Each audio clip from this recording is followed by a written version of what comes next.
Bismillahirrahmanirrahim. Assalamualaikum warahmatullahi wabarakatuh. Alhamdulillah, alhamdulillah, alhamdulillahi rabbil alamin. Alhamdulillahilladzi khalaqal mauta wal hayata liyabluwakum ayyukum ahsanu amala. Wa huwal azizul ghafur. Allahumma salli ala sayyidina Muhammad wa ala alihi wa ashabihi ajma'in. Ya Allah, ya Sami, ya Bashir, duha yang maha menatap, duha yang maha mendengar, berkahi majelis ini ya Allah. Catatkan siapapun yang Kau hadirkan ini menjadi hamba-hamba yang Kau ampuni seluruh dosanya, yang Engkau lapangkan hatinya, yang Engkau hujamkan hati yang yakin padamu, yang Engkau buat tidak pernah ragu terhadap janji dan jaminan-Mu. Ya Allah, catatkan siapapun yang hadir ini, Engkau karuniakan husnul khotimah, dan Engkau karuniakan akhirat selamat, ahlul jannah. Amin ya Allah, ya Rabbal alamin. Amin. Taqabbalallahu minna wa minkum. Semoga Allah menerima semua amal-amal kita. Hadirin sekalian, sudah lama kita tidak bertemu ya. Berapa bulan? Kelihatan wajah saudara sudah lebih dewasa. Hadirin, Idul Fitri ada yang mengistilahkan kembali ke fitrah. Fitrah kita apa? Bala syahidna. Fitrah kita adalah tauhid. Jadi sebelum kita lahir, walau kita tidak ingat, kita sudah pernah bersaksi. Boleh dibacakan ayatnya tentang ini? Surat Ar-Rum ayat 30. Ya, silakan. A'udzu billahi minasy syaithanir rajim. Bismillahirrahmanirrahim. Faqim wajhaka lid-din hanifa fitratallahi allati fataran nasa 'alaiha la tabdila li khalqillah. ذلك الدين القيم ولكن أكثر الناس لا يعلمون. Maka hadapkanlah wajahmu dengan lurus kepada agama Islam sesuai fitrah Allah, disebabkan Dia telah menciptakan manusia menurut fitrah itu. Tidak ada perubahan pada ciptaan Allah. Itulah agama yang lurus, tetapi kebanyakan manusia tidak mengetahui. Nah, fitrah kita itu yang sebenarnya adalah kita sudah bertauhid dari awal. Jadi kalau kita mau mengatakan kembali ke fitrah, kembali bertauhid. Karena masalah kita yang terbesar dalam hidup ini, kita banyak menuhankan yang lain selain Allah. Kita menuhankan harta, gelar, pangkat, jabatan, popularitas, penghormatan, pujian, penampilan, nafsu. Itulah yang membuat kita tidak bahagia. Jangan pernah berharap hidup tanpa persoalan, karena persoalan adalah bagian dari karunia. Manusia tanpa persoalan, manusia tanpa kualitas. Persoalan terasa seberat atau ringan bukan dari persoalannya. Kita sudah bahas ini. Berat dan ringannya persoalan tergantung cita-cita. Kalau cita-citanya agung, besar, mulia, maka persoalan tidak berat. Sederhananya, yang cita-citanya jadi juara tinju dunia, dipukul berkali-kali tidak berat. Asal tidak terlalu keras.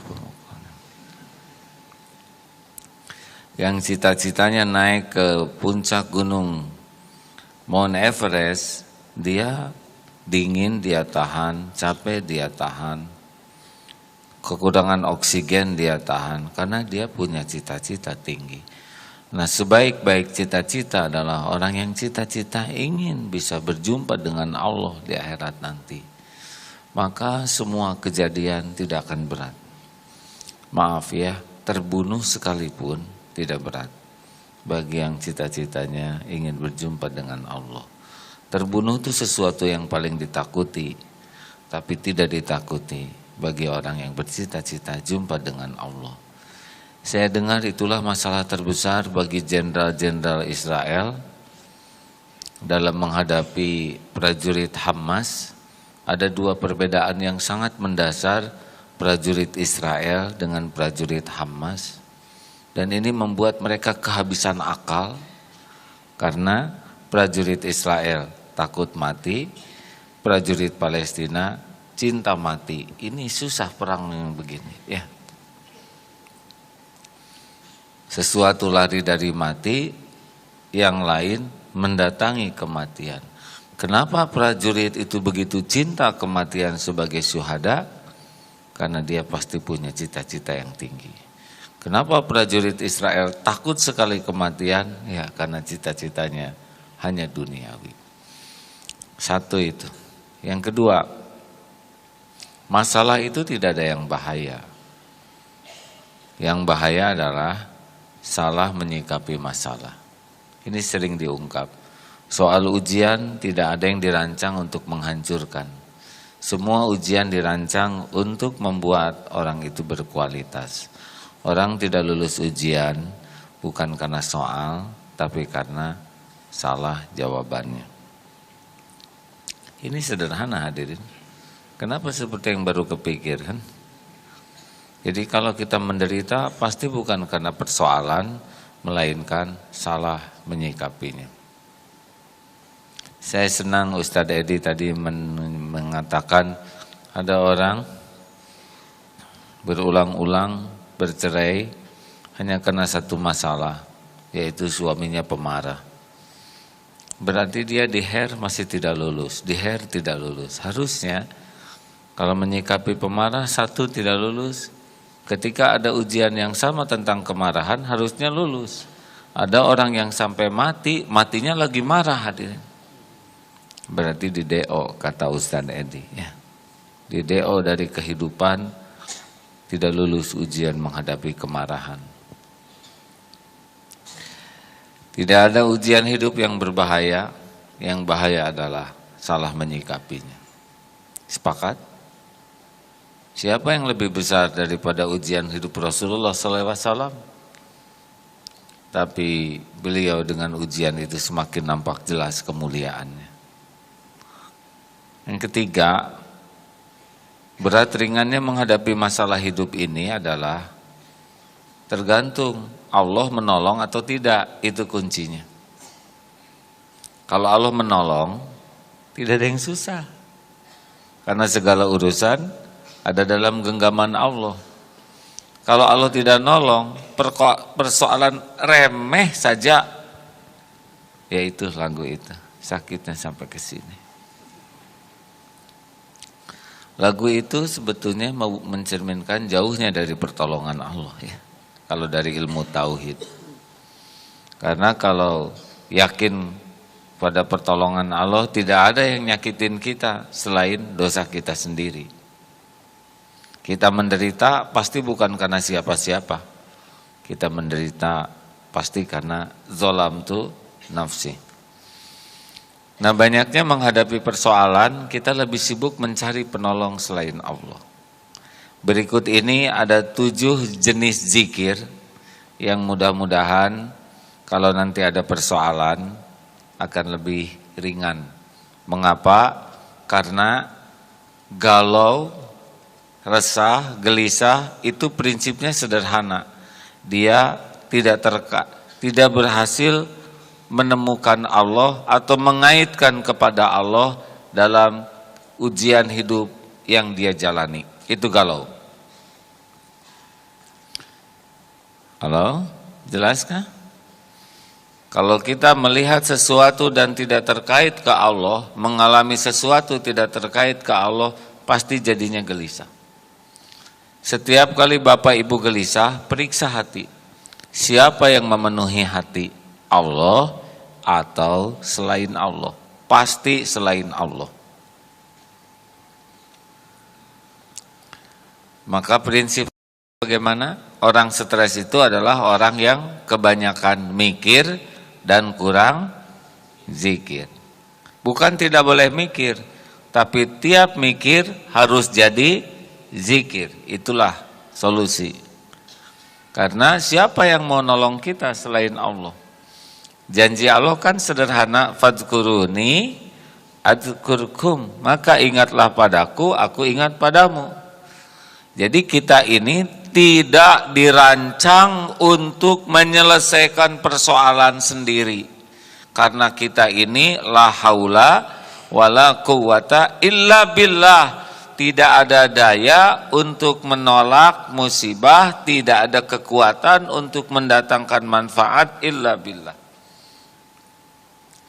Jadi kita stres, pasti kita tidak ingat ke Allah dan tidak mengandalkan Allah. Itulah stres. Ada 7 jenis zikir yang saudara boleh amalkan. 1, zikir yang pertama harus kita miliki adalah Al-Khaliq. Semuanya adalah ciptaan Allah. Ini zikir pertama yang harus kita miliki. Tidak ada satupun seisi alam ini kecuali cuma satu yang menciptakan, siapa? Allah. Semuanya ciptaan Allah. Ini penting. Nyamuk ciptaan siapa? Allah. Beda mendengar nyamuk dan ingat ini ciptaan Allah, pasti beda. Dilihat dari nadanya saja kan nada lapar, prihatin. Sedekahlah saudara 1 tetes ya. Saya belum melakukannya.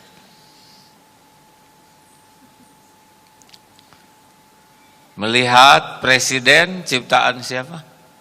Allah. Calon mempelai ciptaan Allah. Kalau orang sudah senang melihat ciptaan Allah, dijamin dia akan zikirnya banyak. Lihat buatan Jepang saja bisa membuat kita tidak habis-habisnya ingat ke Jepang. Jam berapa sekarang? Seiko, Jepang.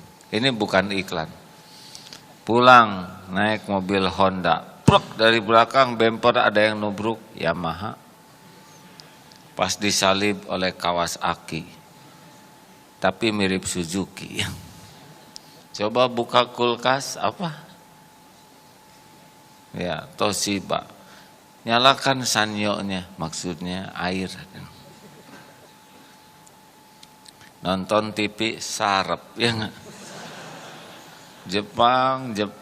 Jepang. Kita bisa sehari-harian zikir ke Jepang hanya dengan satu niat, ingat buatan Jepang. Gimana kalau kita mau ingat buatan Allah? Ada yang bisa bikin lupa? Enggak. Ini wajah-wajah desain by Allah, benar? Hidung taruh semua di depan oleh Allah. Tidak ada yang di sini. Di bawah hidungnya semua, tidak ada yang lubangnya di atas ya. Kalau di atas pakai payung.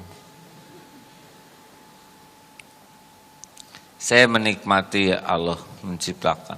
Besar, kecil, sedang, putih, hitam, sipit, belotot. Nah ini semuanya ciptaan Allah. Yang kita sukai, yang benci ke kita, semua ciptaan Allah. Tolong, orang Israel ciptaan siapa? Ciptaan Allah. Pasti beda sesudah mikir gitu. Setan ciptaan siapa?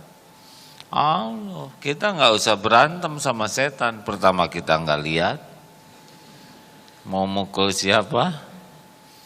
Yang kedua nggak disuruh kita tarung dengan setan.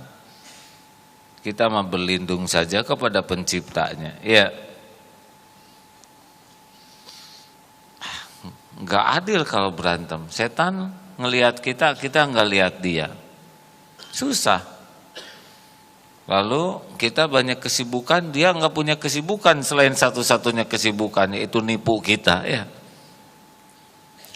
kita sendirian lawan dia, dia keroyokan sama kita. Kalau kita mau berantem sama dia sangat nggak adil. Allah memberikan keadilan, berlindung kepada penciptanya.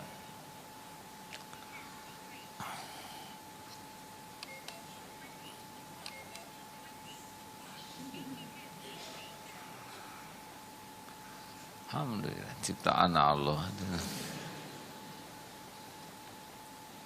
2.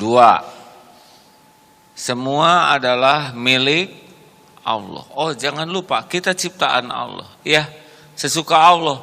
Hidung mau gimana, tapi saya kurang mancung. Kata kita, menurut penciptanya paling pas segitu-gitunya.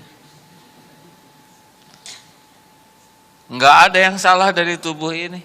Ini desain by Allah. Enggak ada yang enggak cakep, semuanya cakep menurut Allah, kita aja yang GR. Ya. Tapi kalau saya kayak gini mungkin enggak ada yang naksir. Ini suudzon kepada Allah. Berapa banyak yang mau nikah sama yang lumpuh? Karena oleh Allah dibuat kelumpuhan seseorang, dibuat baginya ladang pahala menuju surga.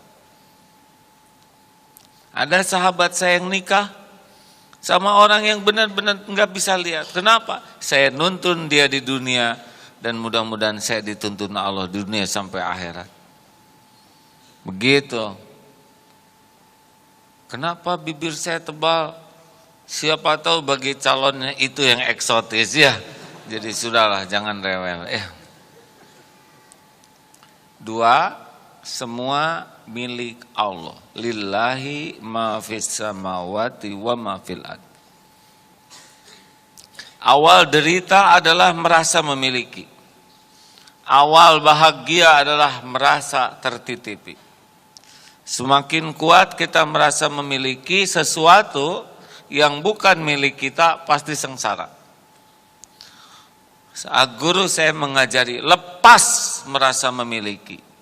Karena semuanya hanya milik Allah. Kita nggak punya apa-apa. Bahasa Inggrisnya, we have nothing. Lumayan kan ya. Tidak punya apa-apa. Semuanya cuma milik Allah. Titipan. Termasuk ini. Giliran Allah mau ngasih uban, walaupun makan sari areng, atau makan batu akik hitam ngemut begitu, enggak ngepek tuh hadirin. Tumbuh, dicet, tumbuh lagi dia. Enggak punya perasaan. Harusnya kalau udah dicet diam. Enggak, yang hitamnya ke atas tumbuh putih. Kita harus rela jadi tua. Enggak ada masalah jadi tua, keriput, pori-pori besar, badan kendor, enggak ada masalah. Enggak bisa kita awet muda, karena bukan milik kita. Boleh olahraga, boleh berupaya supaya lebih fresh, tapi harus siap menerima kenyataan. Ini tubuh bukan milik kita. Dan belum tentu utuh sampai akhir. Masih ingat seorang pelajar SMA yang motornya jatuh ke truk tronton itu? Kegilas, tangannya hancur Pak, diamputasi. Ketika masuk ke sekolah, wah tangan kamu buntung, kamu enggak punya tangan. Apa kata anak ini? Lihat dulu dong apa yang disisakan oleh Allah. Yang diambil cuma segini, sisanya gimana kalau yang diambil yang lain dan yang tersisa cuma tangan? Kan susah sekolahnya hadirin. Itu tauhid hadirin. Dia tahu tangan ini milik Allah, belum tentu lama, Saya juga nggak tahu berapa lama saya punya tubuh selengkap ini. Lepas dari merasa memiliki. Ingat ya, awal kepedihan adalah memegang erat kepada yang bukan miliknya. Berulang ilmu parkir ini disampaikan. Kenapa tukang parkir tidak ada yang perih? Walaupun mobil diambil sampai habis seluruhnya. Harusnya kan di kotak parkir itu derai air mata. Satu persatu mobil diambil yang paling bagus sekalipun. Tapi senyum malah bahagia. Karena hanya tertitipi. Anak kalau punya istri, suami, enggak boleh. Ini milik saya, enggak boleh. Rumah, perusahaan, suka-suka Allah. Kadang dikasih, kadang ditahan, ada waktunya diambil, enggak bisa ditahan. Kalau Allah mau ngambil, ngambil saja, lah miliknya. 3. Segala sesuatu ada dalam genggaman kekuasaan Allah. Ini zikirnya, ya. Ar-Rabb, Allah yang menciptakan, menguasai, mengatur, Rabb itu, ya. Alhamdulillahi Rabbil alamin. Itu Rabb itu artinya yang menciptakan, mendesain, mengurus, mengatur setiap saat. Kita harus tahu bahwa semuanya ini ada dalam genggaman Allah. Tidak ada yang tidak dalam genggaman Allah. Siapapun. Makanya kita sebagai manusia tidak usah cari muka agar orang lain suka ke kita. Tidak perlu. Karena nggak bisa. Yang membulak-balik hati itu hanyalah Allah. Kalau saudara pedagang, tidak usah akal-akalan supaya pembeli suka ke kita. Baik-baik saja. Nggak usah baik supaya dia suka ke kita. Kenapa? Karena yang ngebulak-balik hati adalah Allah. Walau kita udah akal-akalan, dia dibuat enak-enak aja lihat kita. Beneran. Makanya saudara kalau mau melamar seseorang tidak usah lebay ya. Nanti pesaing bawa bunga, saudara bawa pot. Kemudian pesaing bawa pot, saudara bawa pohon, nggak usah begitu. Lempeng-lempeng saja. Kalau baik ya baik saja. Mau ngasih hadiah. Kita berbuat baik bukan supaya dianggap sebagai orang baik, bukan. Kita berbuat baik juga bukan supaya orang jadi hutang budi ke kita, enggak boleh. Kita berbuat baik bukan supaya orang yang berbuat jelek jadi baik ke kita, enggak. Kita berbuat baik cuma satu saja, supaya Allah suka ke kita. Karena kita enggak bisa ngebulak-balik hati orang. Ustadz Edi tadi cerita ada seorang bapak yang 6 bulan sekali pulang, nggak sempat ketemu anak. Tapi anaknya luar biasa, bisa menguasai 5 bahasa, hafiz Quran, dapat beasiswa. Rahasianya ternyata bapaknya sujudnya yang lama, doa. Karena doa itu bisa merubah takdir. Sekarang ngomong di depan anak belum tentu didengar. Doa didengar oleh Allah. Nasihat boleh jadi cuman bagus omongan, tapi tidak bagus dalam keteladanan. Allah tahu doa itu mengandalkan Allah. Kepada emak-emak yang cemburu kepada suaminya, normal sih. Cuman kalau kelamaan gak nyelesaikan apapun. Selain menambah jerawat, menambah stres, udah mending adu doa saja. Percayalah hadirin, kelamaan mengingat pasangan hidup tidak menyelesaikan masalah, selain menambah masalah. Enggak selesai dengan dipikirkan masalah itu. Selesainya itu kalau ditolong oleh Allah, karena kita yakin Allah yang membulak-balik hati. Setuju? Enak hadirin, demi Allah enak. Kita berbuat baik di keluarga, ke suami, ke istri, ke orang tua, ya udah berbuat baik saja. Pikiran kita mah supaya kebaikan kita diterima oleh Allah ya sudah cukup. Tidak dihargai kebaikan kita ya nggak apa-apa, nggak apa-apa. Ada waktunya kok. Saya sudah berjuang memberikan yang terbaik, tapi saya diremehkan, ya nggak apa-apa, memang biasa. Rasul juga diremehkan oleh sebagian orang, nggak apa-apa. Tapi saya tidak dihargai, memang tidak ada harganya dari dulu juga. Saya ikhlas melakukannya, tapi hargai nggak ikhlas. Orang ikhlas nggak akan banyak omong. Orang yang ikhlas mah nggak perlu nyebut saya ikhlas, kecuali kalau dia ikhlas Miftahuddin namanya ya. Udahlah, nggak ada apa-apanya. Sehebat apapun balasan orang ke kita, itu nggak ada apa-apanya dibanding keridhaan Allah. Setuju? Jangan menjebak orang dengan kebaikan kita. Kita sengaja baik supaya dia hutang budi. Nggak boleh. Baik saja. Saya sudah baik kepada dia, tapi dia tetap tidak naksir saya. Dan memang Allah ngebalikin hatinya. Ya, saya sudah kirim bunga terbaik, termahal. Saudara tidak tahu, dia tuh alergi serbuk sari tahu. Jadi dia asma tiap ketemu saudara tuh. Udah makanya jangan lebay ya. Jangan suka berstrategi berbuat baik tuh. Baik mah baik aja. Asli hadirin. Juga kalau di kantor enggak perlu supaya atasan tahu mau apa. Atasan lagi mudik. Belum tentu kembali dalam keadaan hidup, benar. Sudah cari ridho Allah ajalah di kantor. Enak hadirin, hidup begini tuh enak. Demi Allah enak ketika kita putus harapan dari makhluk karena yakin Allah yang ngebulak-balik hati. Enggak usah acting, enggak usah lebay.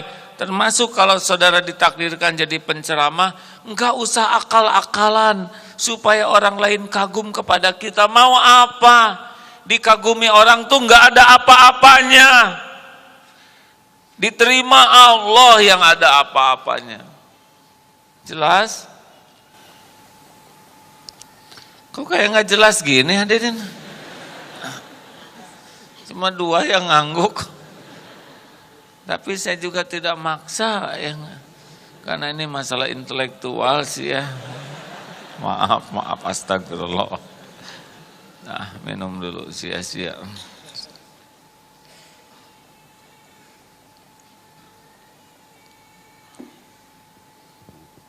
Saudara ada masalah dengan atasan, kita diburuk sangkai.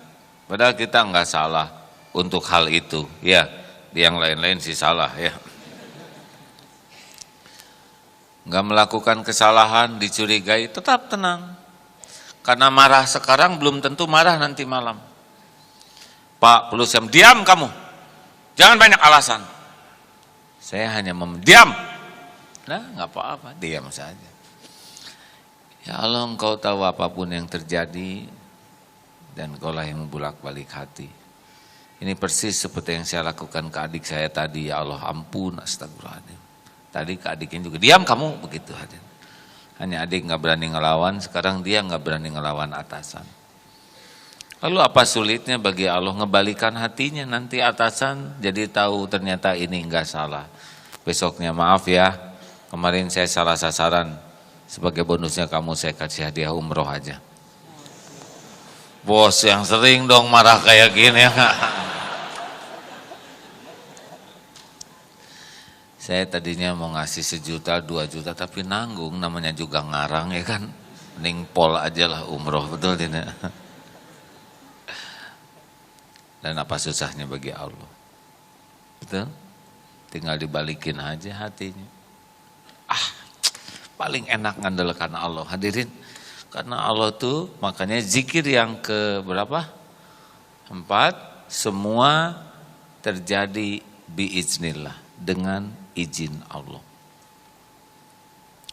Ma asaba min musibatin illa biidznillah. Wa may yu'min billah yahdi qalbah. At-Taghabun ayat harus hafal dong ya. Tidak ada satupun musibah yang menimpa, ma asaba min musibatin illa, kecuali biiznillah, dengan izin Allah. Dan barang siapa, wa may yu'min billah yahdi qalbah, siapa yang beriman kepada Allah, yakin ke Allah, Allah ngasih petunjuk. Enggak ada. Ini pertemuan izin Allah. Allah enggak izinkan enggak kejadian. Tapi yang kita cari bukan izin Allah, melainkan ridho Allah. Makanya doanya Allahumma inni as'aluka ridhoka wal jannah. Apa bedanya izin dengan ridho? Kalau izin Allah belum tentu Allah ridhoi, kalau ridho Allah pasti diizinkan. Mencuri terjadi itu izin Allah, tapi Allah tidak ridho kepada yang mencuri itu karena melanggar. Tapi kalau Allah ridho, adanya di jalan yang Allah ridhoi, insya Allah Allah ridho kita ke sini. Karena mencari ilmu adalah amalan yang Allah sukai. Cirinya apa? Hati dibikin tenang. Tenang tidak saudara? Nah, saya tidak maksa menjawab ya. Karena saya tidak boleh berharap dari saudara-saudara. Tapi ya adab lah ya gitu.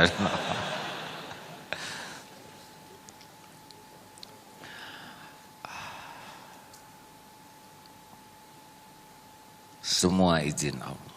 Kalau kita dihina orang, izin Allah bukan? Jawaban ini izin Allah. Enggak tiap hari kan dihina. Sekali-kali atau variasi. Ini ingat kemarin di Amerika waktu tugas dakwah, udah cerita belum ini? Sebetulnya sudah, tapi pasti bukan di sini ya. Di sebuah kota, kemarin dakwah di 6 negara bagian. Salah satunya ada bagian orang Indonesia. Ujian sekali, lagi ceramah, anak-anaknya main, lari-lari, nggak teratur. Udah gitu yang di depan ini ada ibu-ibu kerjanya selfie aja terus. Ya Allah. Saya jauh-jauh dari Indonesia, si ibu teh setret, dan bukan saya yang dipotret, tapi dirinya sendiri. Lagi berusaha mengaitkan ke Allah, ya Allah, nggak apa-apa ujian. Sekian banyak jamaah cuman satu ini yang selfie. Giliran bertanya Pak, ada yang mau bertanya, saya langsung si ibu terresponsif sekali. Ustadz, saya lihat Ustadz itu di TV itu tinggi, putih. Kenapa sekarang saya lihat pendek, hitam kok? Itu sakit sini sampai ke sini. Kalau enggak ingat ini memang episode dari Allah ya. Luar biasa sih ibu. Udah enggak memperhatikan ceramah ya enggak? Giliran pertanyaannya tidak memerlukan jawaban. Kalau enggak ingat Allah yang ngatur tuh, jengkelnya luar biasa.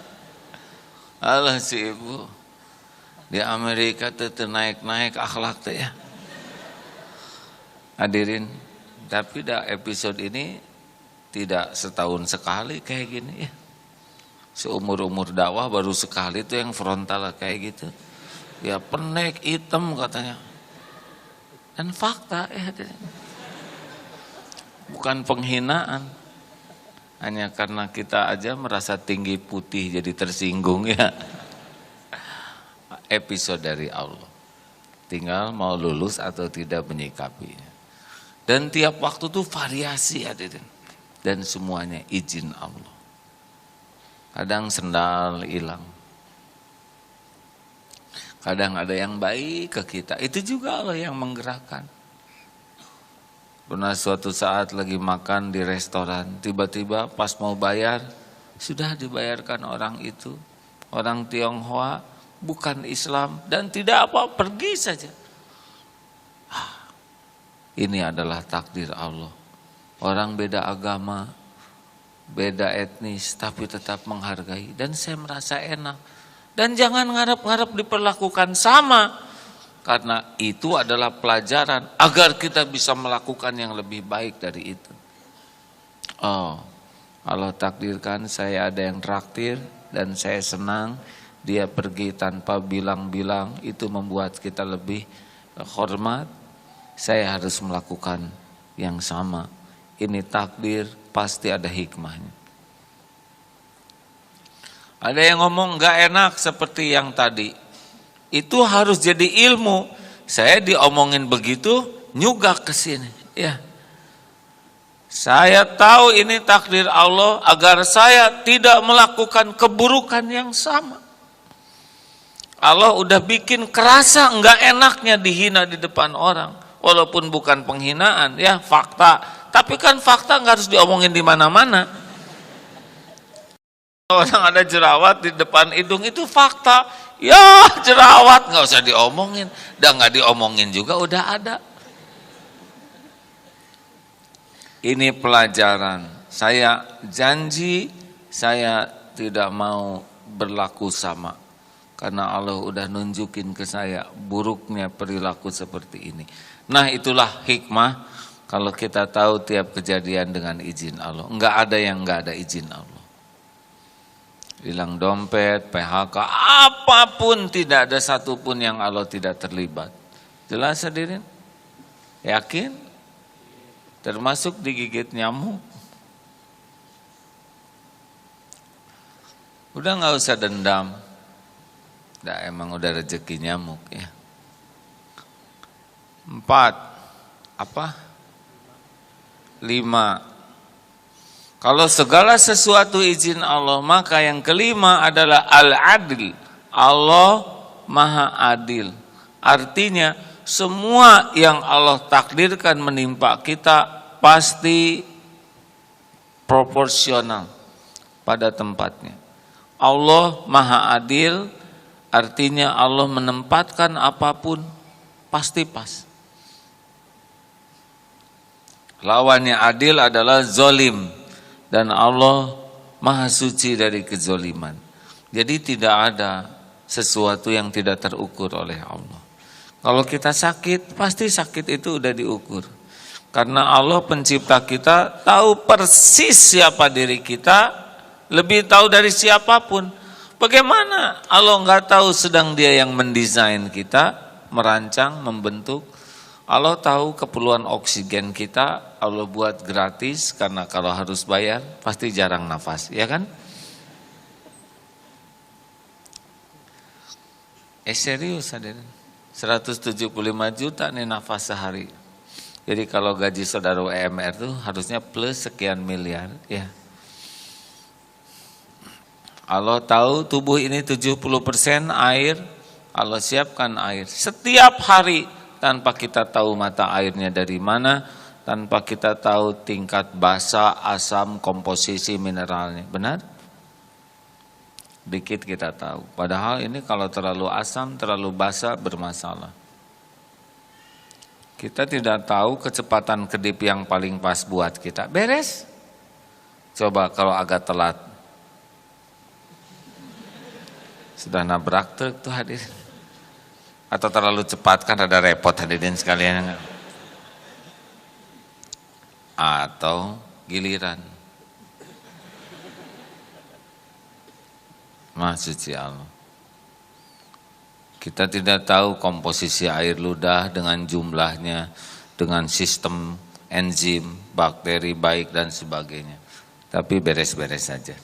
Tidak kebanyakan, ya kan? Kan agak kurang wibawa hadirin direktur kebanyakan air ludah, betul tidak? Apalagi penceramah. Serius hadirin, ini ketawa ngerti, ini ketawa. Ini ilmu harusnya dalam ini hadirin. Kita punya air ludah tapi nggak nyampe tuh ke Allah tuh.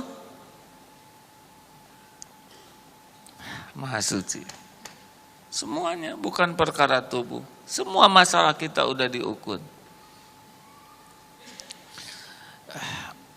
Suatu saat diuji sakit gigi hadirin. Udah cerita di sini belum yang sakit gigi yang luar biasa itu? Udah ya? Ceritakan, ayo. Ini saya belum menemukan kisah lain ya, tapi ini ujian benar ya. Sakit gigi kan sakit yang paling dramatis ya. Udah sakitnya susah diceritakan dan orang enggak ada yang bisa empati ke kita. Jarang ada yang nengok ya. Juga kalau dikirim buah-buahan bikin emosi. Karena yang makan yang jaga ya kan. Aduh, suatu saat sedang itikaf di masjid, sakit tuh gigi. Sakitnya tuh yang saya tahu ini udah diukur oleh Allah tapi sakit ya. Aduh ya Allah, sakit sekali. Sampai keluar air mata ini. Ini jam 1:30 malam. Aduh ya Allah, pasti ini karena dosa. Tahu udah saya ceramahkan begitu karena, tapi ini mah sakit asli ya Allah, sakit. Aduh ya Allah, nyari obat nggak ada, yang sakitnya tuh yang sampai pasti udah diukur, tapi ini mau beneran sakitnya ya. Zikir juga jadi kurang fokus. Apotek tutup, minta tolong nggak ada yang dimintain. Aduh, tapi yakin ini Allah udah tahu saya udah. Aduh, sakitnya tuh yang benar-benar sampai susah nahan. Baru ingat. Dulu pernah sakit mirip ini di Jerman.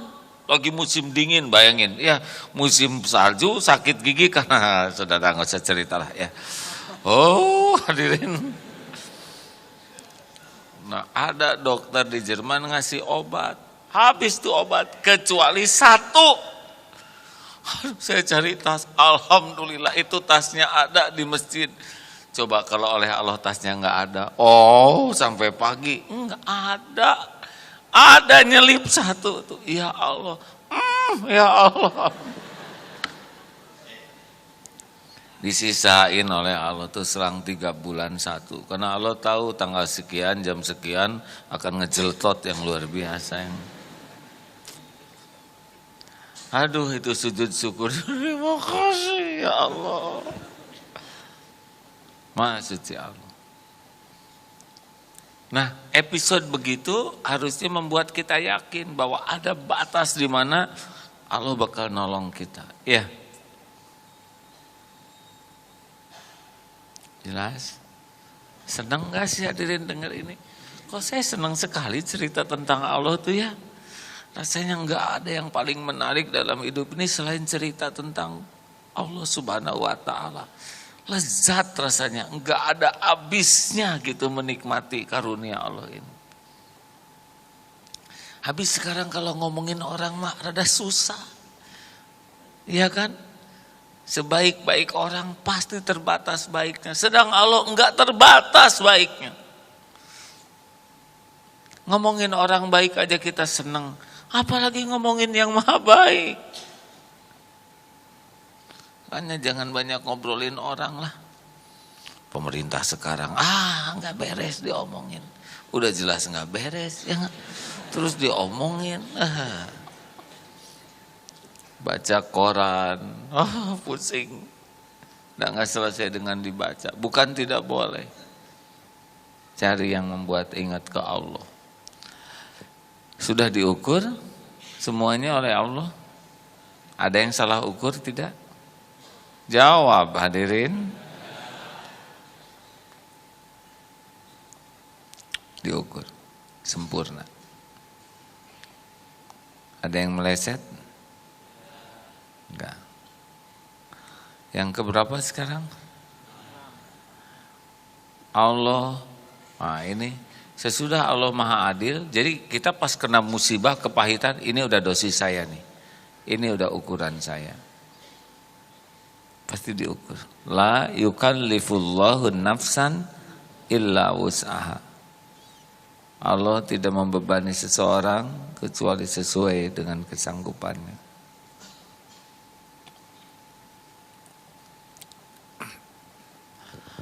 Yang ke-6, zikir kalau kita ada masalah adalah Al-Bar atau Al-Muhsin, Allah yang maha baik. Pokoknya tidak ada satupun yang Allah lakukan selain pasti baik. Ini sering ditanya di sini. Dalam sejarah hidup kita selama hidup di dunia, pernahkah Allah berbuat jelek kepada kita seharian aja gitu kita dijelekin oleh Allah? Jawab. Ini Allah Maha mendengar, yang jawab yang gak jawab Allah udah pasti tahu ya. Sehari gitu oleh Allah tuh kita diisengin, dijelekin aja gitu. Pernah nggak? Sejam?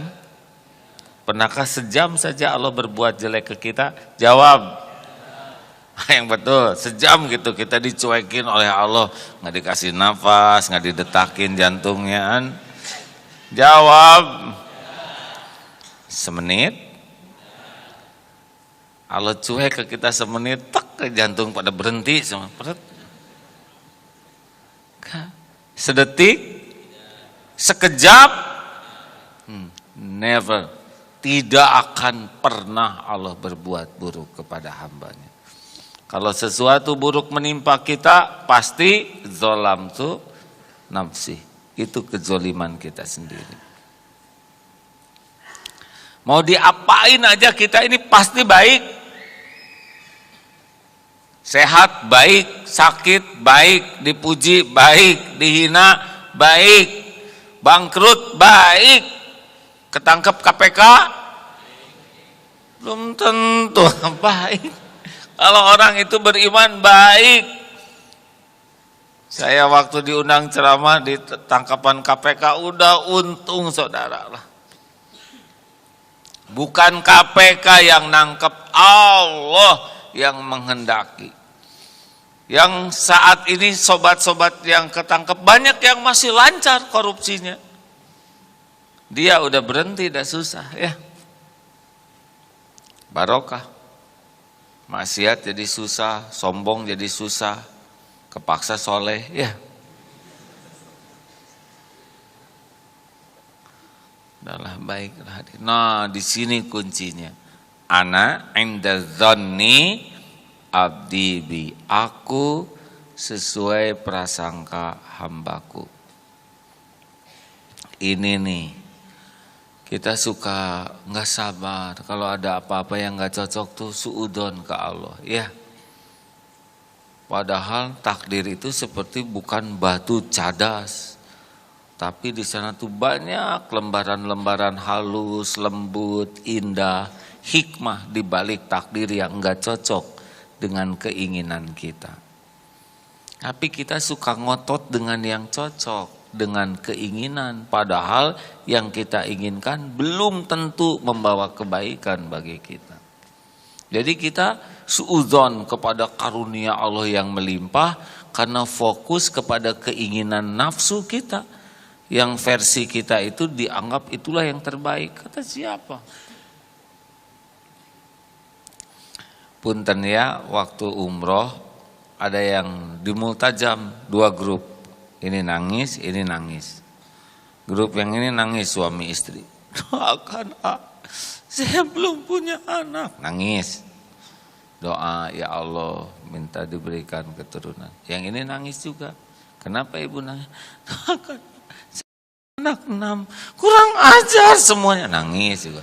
Ternyata banyak juga stres. Ini enggak punya sedih, ini banyak sedih. Gitu. Makanya nggak usah ngotot dengan keinginan, ngotot dengan apa yang terbaik menurut Allah. Wa may yatawakkal 'alallah fahuwa hasbuh. Barang siapa yang pasrah total ke Allah, Allah cukupi. Kalau nggak dikasih yang kita inginkan, Allah cukupi dengan kepuasan menerima takdir, itu enak. Kan yang membuat kita menderita itu adalah tidak menerima takdir, hadirin. Dan nggak nerima juga tetapnya begitu. Ingat teori genteng jatuh, jidat kena genteng, saya tidak terima. Saya tidak terima. Gimana nggak terima? Sedang tanda terimanya jelas gitu.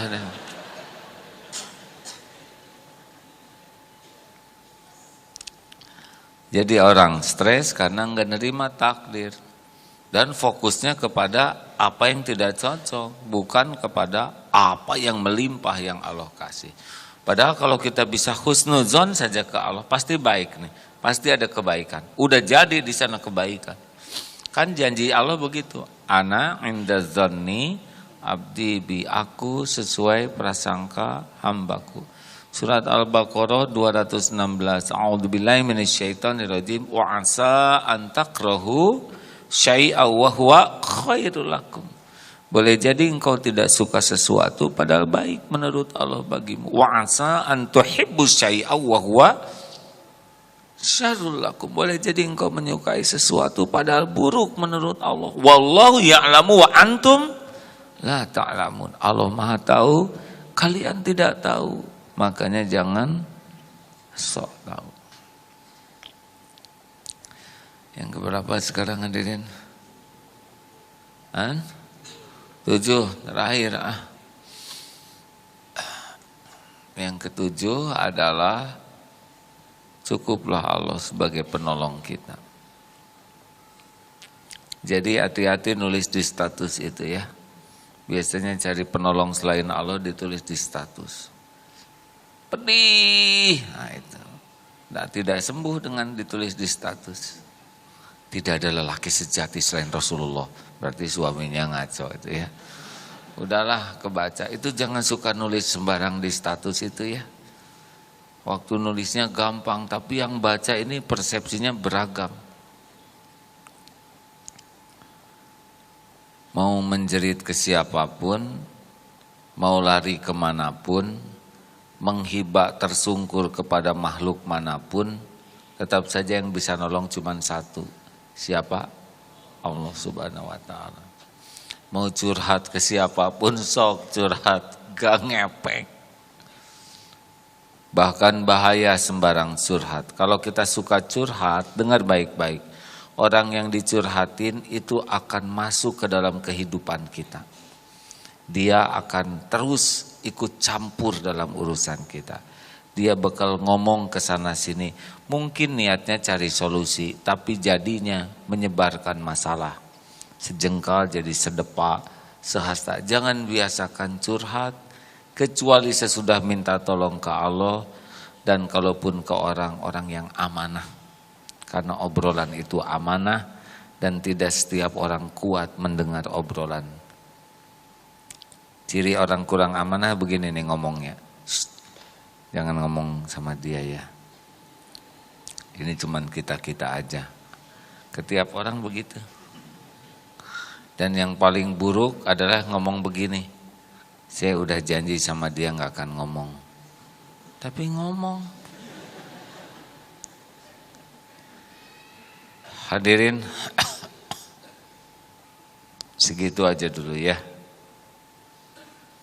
Tidak kelihatan saya sakit kan? Gak boleh diperlihatkan. Sesakit apapun gak boleh diketahui orang. Diam saja, gak usah diomongin ya.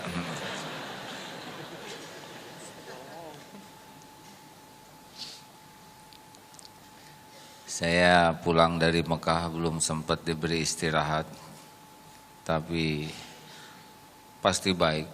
Waktu umroh kemarin harusnya pulang 2 hari sebelum Lebaran, tapi saya dengar tiket saya nggak pas waktunya. Sepertinya nggak enak, tapi husnuzon pasti baik. Alhamdulillah bisa sempurna 10 hari terakhirnya di sana gara-gara tiket. Pas dari Madinah mau ninggalkan jamaah umroh lagi ke masa kami ditinggalin, nggak jadi. Ternyata pada waktu jamaah pulang saya punya kesempatan umroh lagi ke Mekah. Alhamdulillah gara-gara tiket. Tahu-tahu hari Idul Fitrinya itu yang dinanti oleh KJRI di sana untuk bisa khutbah Idul Fitri di masyarakat Indonesia. Jadi barokah tuh, tiket nggak ada tuh ya. Asal husnuzon. Sekarang jengkel, mau naik apa? Udah jelas tiketnya telat, betul tidak? Mending nikmati sajalah. Kalau kata guru saya, jalani saja lillahi ta'ala hidup ini. Jalani saja lillahi ta'ala, akan baik-baik saja. Gitu. Maka saya sekarang malah udah gak usah ribet, jalanin saja. Udah banyak rencana juga suka gak kejadian, ya. Boleh punya rencana, bagus punya target, tapi lebih berpihak kepada apa yang Allah sukai. Terima kasih. Senang hadirin ilmu ini. Alhamdulillah. Gak usah ada yang nanya lah ya. Jangan suka mempersulit orang lain.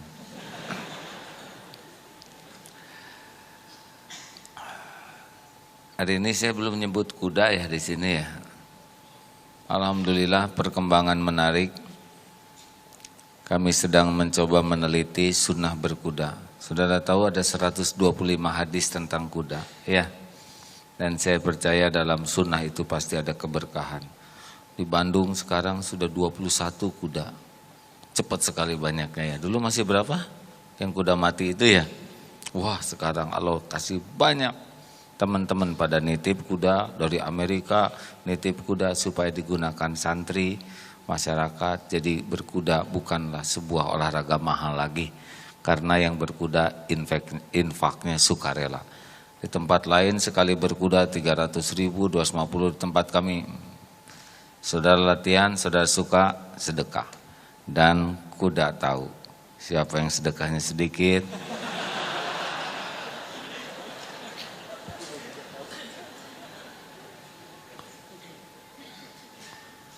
Alhamdulillah bagi masyarakat Jakarta, kita di Pamulang, tahu Pamulang? Sekarang pemilik Pamulang juga mau kerjasama sehingga nanti di sana disiapkan fasilitas lebih luas lagi ya untuk berolahraga sunnah, berkuda, memanah dan insya Allah berenang di sana. Ayo nikmati hidup dengan menjalankan sunnah. Saya dapat keterangan orang yang punya kuda. Kalau laki-laki Islam mampu tuh sunnahnya punya kuda. Punten ya, mudah-mudahan tidak berlebihan. Anak-anak disuruh nyicil kuda, bukan kuda besar. Jadi 5 tahun, berapa tahun lah pokoknya. Itu perilakunya beda, jadi lebih sayang. Bahkan ada santri yang sekarang lebih sayang ke istrinya sesudah berkuda. Saya tanya kenapa? Ya masa kuda jadi belai istri saya enggak, begitulah katanya. Karena kuda setiap kali sudah diajak selalu dibelai, ditepak begitu ya. Sekarang istrinya juga tepak-tepak begitu. Siap nih kalau suatu saat ada undangan soft launching olahraga sunnah di Pamulang. Ya, kita lihat sana. Insya Allah kita jadwalkan. Senanglah. Latihan keberanian, latihan memimpin. Karena kuda itu sederhana. Kalau kita tidak bisa memimpin, dia yang mimpin. Artinya kita dibawa kabur. Kalau kita bisa memimpin, tapi kepemimpinannya tidak boleh dengan emosional. Karena kuda bisa trauma. Ya. Oh bagus itu latihan berkuda. Dan memanah. Memanah latihan fokus. Masalah kita kan dua. Satu kurang fokus. Yang kedua giliran fokus, salah fokusnya. Seperti sholat kan, kita sudah nggak fokus ke Allah, pas giliran fokus salah lagi ya. Nah, dompet tuh lagi sholat itu. Ada orang sudah punya istri, fokusnya ke istri tetangga. Ini masalah. Memanah dan berenang. Nanti puncaknya mudah-mudahan ada olahraga memanah sambil berkuda, sambil kudanya berenang. Ini belum ada di dunia.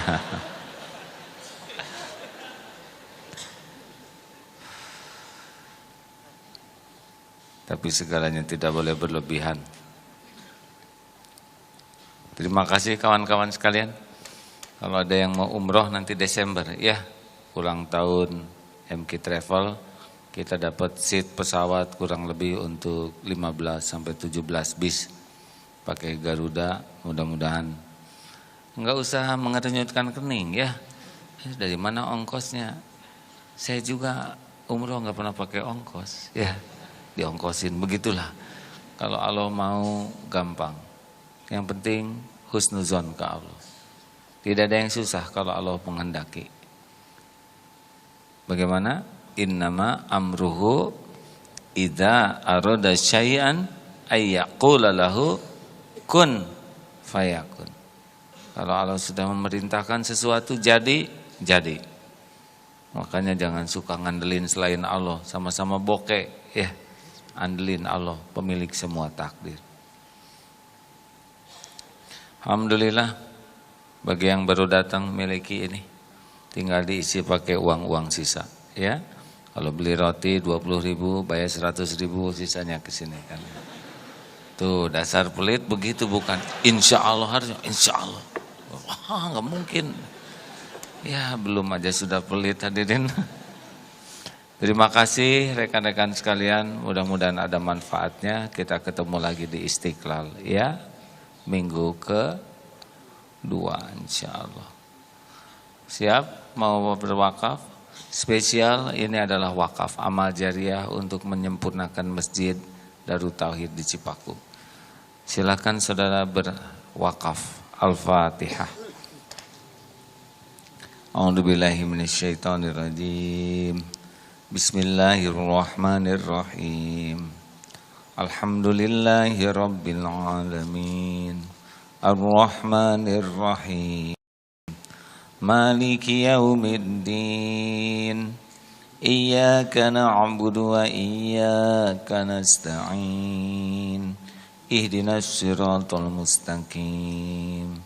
Siratal ladzina an'amta 'alaihim ghairil maghdubi 'alaihim waladdallin. Amin ya Allah. Kita bacakan ayat kursi ya, silakan. Allahu la ilaha illa huwal hayyul qayyum. Sama-sama din. La ta'khudhuhu sinatun wa la nawm. Lahu ma fis samawati wa ma fil ard. Man dhal ladzi yashfa'u indahu illa bi'idhnihi. يعلم ما بين أيديهم وما خلفهم ولا يحيطون بشيء من علمه إلا بما شاء وسع كرسيه السماوات والأرض ولا يؤوده حفظهما وهو العلي العظيم. Al-Ikhlas, Al-Falaq, An-Nas. بسم الله. قل الله الرحمن الرحيم. قل هو الله أحد الله الصمد لم يلد ولم يولد ولم يكن له كفوا أحد. بسم الله الرحمن الرحيم. قل أعوذ برب الفلق من شر ما خلق ومن شر غاسق إذا وقب ومن شر النفاثات في العقد ومن شر حاسد إذا حسد. بسم الله الرحمن الرحيم. قل أعوذ برب الناس ملك الناس إله الناس من شر الوسواس الخناس الذي يوسوس في صدور الناس من الجنة والناس. Allahumma sholli ala sayyidina Muhammad wa ala alihi wa ashabihi ajma'in. Hadirin, mari sejenak kita tundukkan hati kita. Entah berapa lama lagi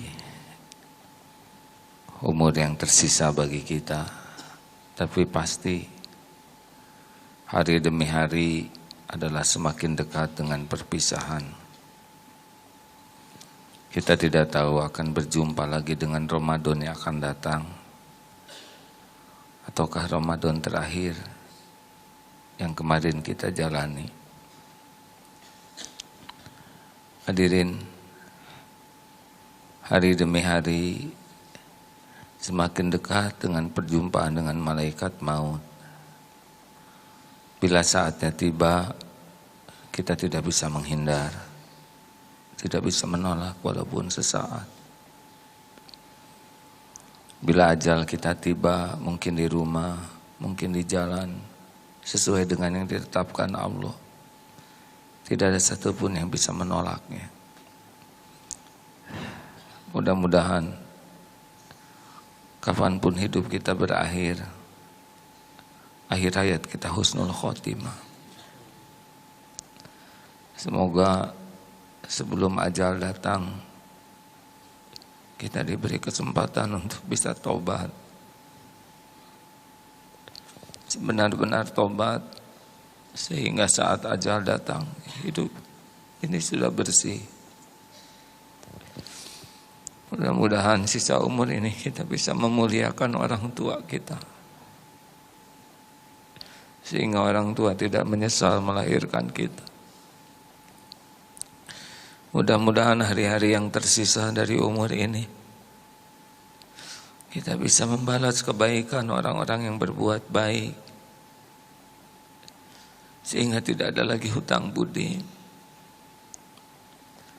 Semoga ketika nyawa kita dicabut, Allah mengizinkan lisan ini bisa menyebut nama Allah, sehingga akhir hayat kita husnul khotimah. Mudah-mudahan jasad ini diurus oleh orang-orang yang ikhlas, dimandikan, dikafani.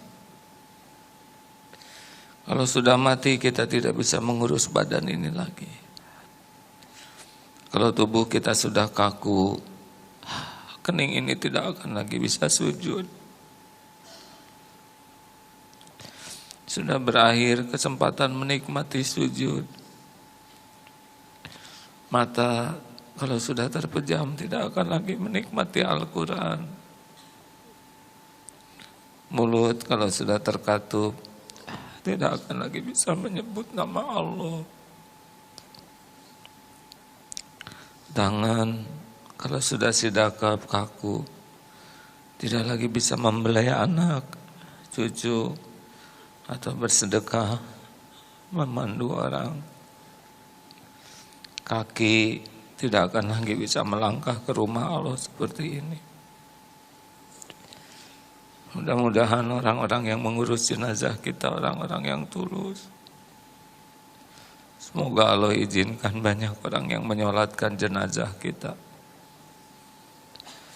Kenanglah hadirin saat kita diusung dari rumah menuju pekuburan. Tidak ada yang kita bawa selain kain kafan.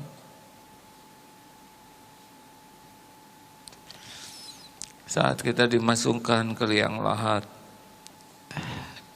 gelap sendiri, kain kafan di wajah kita dibuka agar bisa menyentuh tanah. Kita dimiringkan ke kiblat. Walau tidak semua mayat bisa miring ke kiblat, papan ditutup, gelap sendiri. Di dalam tanah pun menimbun kuburan kita sampai penuh. Demi Allah kita sendiri di sana. Orang-orang yang kita cintai, sahabat-sahabat kita satu persatu akan pulang ke rumah. Tidak lama kita akan sendirian di kuburan sana.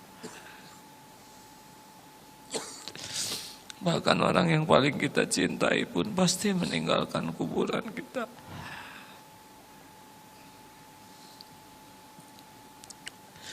Hadirin, kita tidak tahu berapa lama lagi ini akan terjadi. Azab kubur itu benar ada, nikmat kubur itu ada, sebagaimana pasti adanya kematian.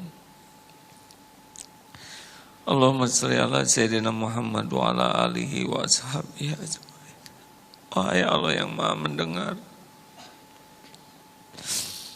berkahi majelis ini, ampuni kami ya Rabb. Allahumma inna nas'aluka taubatan nasuha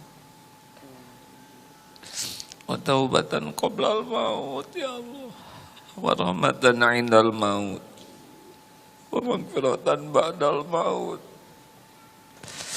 Allahumma hawwin alaina fi sakaratil maut. Allahumma inna nas'aluka husnal khatimah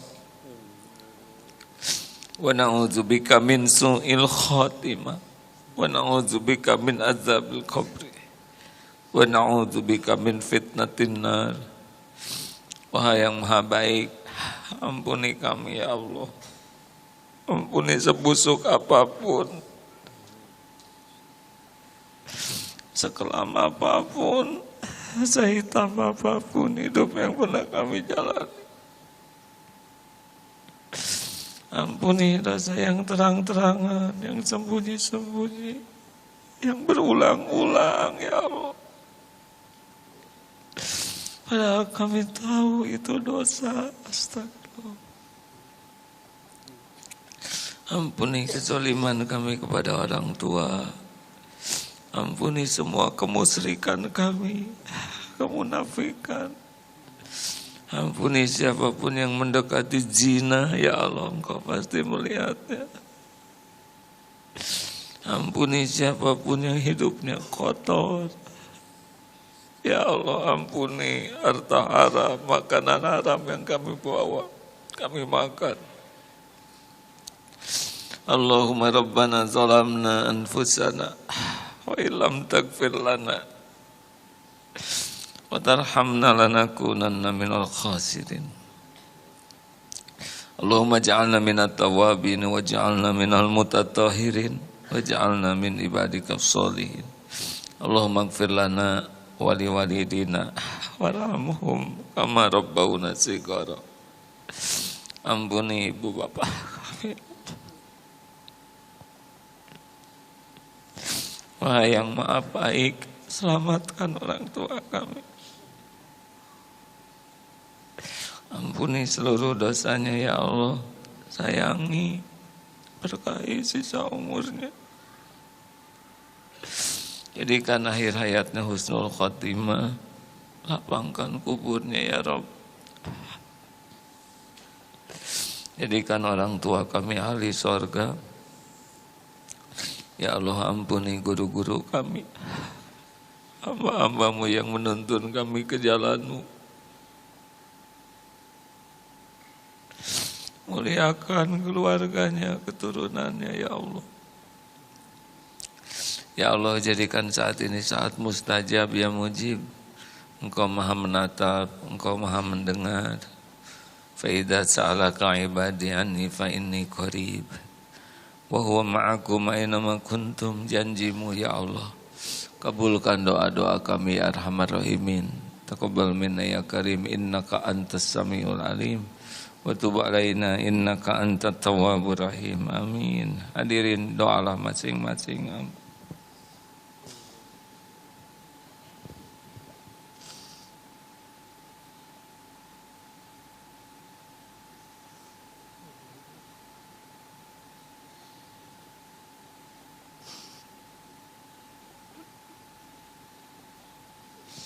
Amin ya Allah, kabulkan ya Allah, ya mujib, ya Arhamar Rahimin, irhamna ya Allah. Doalah hadirin, jangan ragu-ragu, tidak ada yang tidak didengar oleh Allah. Allah tidak pernah membiarkan tangan hampa bagi para peminta. Amin ya Allah, amin ya Rabbal Alamin. Rabbana taqabbal minna ya Karim, innaka antas samiul alim, wa tub alaina innaka antat tawwabur rahim. Rabbana atina min ladunka rahmah wa hayyi lana min amrina rasyada. Duhai Allah, berikan kepada kami hati yang hakul yakin padamu, hati yang selalu ingat padamu, hati yang tidak tercuri oleh siapapun yang membuat kami berpaling darimu. Putuskan harapan kami dari siapapun selain hanya berharap darimu ya Allah. Cabut rasa takut kami dari siapapun apapun selain takut tersisi dari sisimu ya Allah. Takut Engkau tidak ridho kepada kami. Golongkan kami menjadi hamba yang merasakannya indahnya cinta padamu ya Allah. Dan golongkan kami menjadi hamba-hamba yang merasakan indahnya rindu ingin bertemu denganmu ya Allah. Allahumma ighfir lil mu'minina wal mu'minat wal muslimina wal muslimat al ahya'i minhum wal amwat. Allahumma a'izzal Islam wal muslimin. Allahumma ansur mujahidin. Ya Allah, berkahilah majlis ini, sembuhkan yang sedang sakit ya Allah. Bukakan rezeki hanya yang halal barokah ya Goni. Lepaskan kami dari lilitan hutang.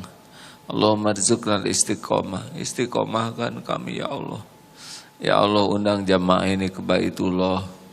Jamu di Baitullahmu ya Arhamar Rahim. Rabbana atina fid dunya hasanah wa fil akhirati hasanah wa qina azabannar. Subhana rabbika rabbil izzati amma yasifun wa salamun alal mursalin walhamdulillah. Alhamdulillah. Allah Subhanahu wa taala Maha dekat, wa huwa ma'akum aina ma kuntum, dan Dia bersamamu dimanapun kau berada. Wallahu bima ta'maluna basir. Dan Allah Maha melihat apapun yang kau kerjakan. Terima kasih sahabat sekalian. Saya mohon maaf atas semua kesalahan selama ini dan terima kasih. Sampai jumpa. Subhanakallahumma wa bihamdik, asyhadu alla ilaha illa anta, astaghfiruka wa atubu ilaik. Assalamualaikum warahmatullahi wabarakatuh.